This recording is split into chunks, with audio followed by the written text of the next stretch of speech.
बिहार विधानसभा चुनाव 2025 वह चुनाव जो तय करेगा भविष्यपूर्ण विश्लेषण। बिहार के मतदाताओं के लिए तय तिथियां। पहला चरण 6 नवंबर 2025, दूसरा चरण 11 नवंबर 2025, मतगणना 14 नवंबर 2025। यह सिर्फ 243 सीटों का चुनाव नहीं बल्कि देश की राजनीति का भविष्य तय करने वाला महायुद्ध है। बिहार की जनता जिस राह पर चलेगी, पूरा देश उसी राह पर चलने को मजबूर हो जाएगा। चुनाव आयोग ने इसे मदर ऑफ ऑल इलेक्शन यानी सभी चुनावों की जननी तक कह डाला है। समय के साथ बिहार की राजनीति में एक बड़ा बदलाव आया। 1991 में तत्कालीन प्रधानमंत्री वी.लैपी सिंह ने ओबीसी के लिए 27% आरक्षण की घोषणा की, जिसने बिहार की राजनीति का समीकरण ही बदल कर रख दिया। इसके बाद 1990 में लालू प्रसाद यादव के मुख्यमंत्री बनने ने सत्ता की धारा को उच्च जातियों से पिछड़े और दलित वर्गों की ओर मोड़ दिया। आज स्थिति काफी बदल चुकी है। चुनाव आयोग ने कड़े उपाय किए हैं।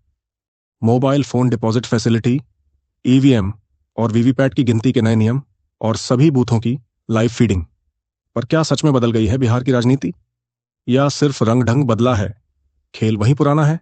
एनडीए का सीट बंटवारा स्पष्ट और सुनियोजित।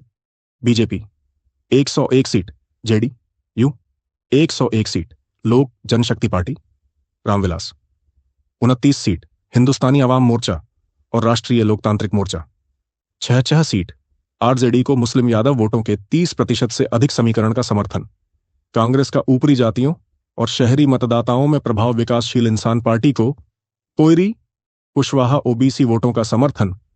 सीट बंटवारे को लेकर अभी तक उलझन महागठबंधन के पास है। युवा नेतृत्व का कार्ड। तेजस्वी यादव युवा मतदाताओं में लोकप्रिय हैं और नौकरी, कानून व्यवस्था जैसे मुद्दों पर केंद्रित हैं, परंतु परिवार के आंतरिक विवेश और कानूनी चुनौतियां उनके लिए बाधा बनी हुई हैं। वहीं एनडीए के पास है अनुभव और संगठन का एडवांटेज। नीतीश कुमार बिहार के सबसे लंबे समय तक सेवा करने वाले मुख्यमंत्री हैं। उनके पास मुफ्त बिजली, पीने का पानी और 1 करोड़ नई नौकरियों का वादा है। बीजेपी का संगठनात्मक ढांचा और आरएसएस का समर्थन एनडीए की ताकत बढ़ाता है। बिहार की जनसंख्या का जातिगत विभाजन।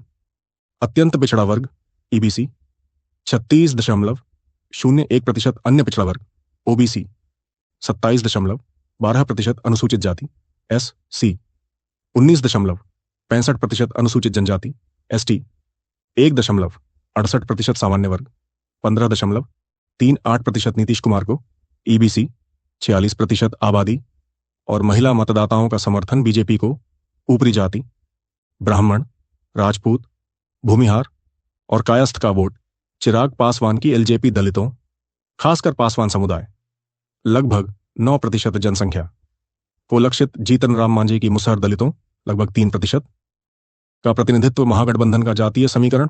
आरजेडी को मुस्लिम 17.7% और यादव 14.3%। मतदाताओं का मजबूत समर्थन। कांग्रेस का ऊपरी जातियों और कुछ ओबीसी उपसमूहों में प्रभाव, वाम दलों का और कुछ अन्य पिछड़े समुदायों में सीमित प्रभाव। सीमांचल क्षेत्र है गेम चेंजर। इस इलाके में लगभग 47% मुस्लिम आबादी है, जो राज्य के औसत 17% से कहीं अधिक है। 2020 के चुनावों में असदुद्दीन ओवैसी की एआईएमआईएम ने 20 सीटों पर चुनाव लड़ा और इसी क्षेत्र से 5 सीटें जीतीं।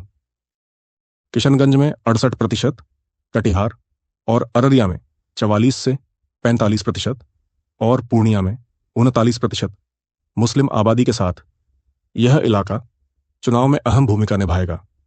बेरोजगारी और पलायन है सबसे बड़ा मुद्दा। बिहार में बड़े पैमाने पर प्रवासी आबादी है, जिनके पास शिक्षा और रोजगार के अवसरों की कमी है। हालांकि पिछले 5 वर्षों में सरकार ने 9 लाख से अधिक सरकारी नौकरियां देने का दावा किया है, परंतु जमीनी हकीकत अभी भी चुनौतीपूर्ण है। चुनाव आयोग द्वारा मतदाता सूची में 69 लाख नाम काटे जाने पर भी बहस तेज हुई है। आयोग का कहना है कि यह नाम मृत्यु, साबित नागरिकता न होने, डुप्लीकेट प्रविष्टियों या स्थायी प्रवासन के कारण हटाए गए हैं, परंतु विपक्ष का आरोप है कि इससे गरीब और वंचित तबके के मतदाता विशेष रूप से प्रभावित हुए हैं। प्रशांत किशोर की जनसुराज पार्टी इस चुनाव में एक डिसरप्टर की भूमिका में है। किशोर ने घोषणा की है कि उनकी पार्टी सभी 243 सीटों पर चुनाव लड़ेगी और किसी भी गठबंधन में शामिल नहीं होगी। प्रशांत किशोर की रणनीति जाति आधारित समीकरणों के बजाय गवर्नेंस की विफलताओं, भ्रष्टाचार के आरोपों और विकास के मुद्दों पर केंद्रित है। उन्होंने इस चुनाव को अपनी पार्टी के लिए मेक और ब्रेक मौका बताया है, यह कहते हुए कि यह या तो पहले स्थान पर रहेगी या अंत में कोई बीच का रास्ता नहीं होगा। 2029 के लोकसभा चुनावों की नींव रखना, नीतीश कुमार जैसे अनुभवी नेताओं के साथ गठबंधन की रणनीति को सफल बनाना कांग्रेस और विपक्षी गठबंधन के लिए महत्व 2024 लोकसभा में मिली हार के बाद मोर्चा संभालना, राज्य स्तर पर सामाजिक न्याय के अपने एजेंडे को फिर से स्थापित करना, युवा नेतृत्व को राष्ट्रीय स्तर पर उभारना। बिहार 2025 का चुनाव कई मायनों में ऐतिहासिक है। यह नीतीश कुमार, लालू प्रसाद यादव जैसे दिग्गज नेताओं का अंतिम चुनाव हो सकता है। नई पीढ़ी के नेतृत्व के साथ साथ नए राजनीतिक दल भी मैदान में हैं। यह चुनाव विकास बनाम पहचान, अनुभव बनाम युवा लहर और स्थिरता बनाम परिवर्तन के बीच की लड़ाई है। बिहार की जनता को अपना भविष्य चुनना है। वो जनता जो अब जागरूक है, सवाल करती है और अपने वोट की कीमत पहचानती है। बिहार की यह जंग सिर्फ सत्ता की लड़ाई नहीं, बल्कि लोकतंत्र की मजबूती का भी प्रमाण है। एक ऐसा लोकतंत्र जहां हर वोट की कीमत है, हर आवाज की अहमियत है। 6 और 11 नवंबर को बिहार की जनता जब मतदान करेगी तो वो न सिर्फ अपना भविष्य चुन रही होगी, बल्कि देश की दिशा भी तय कर रही होगी। जय हिंद, जय बिहार।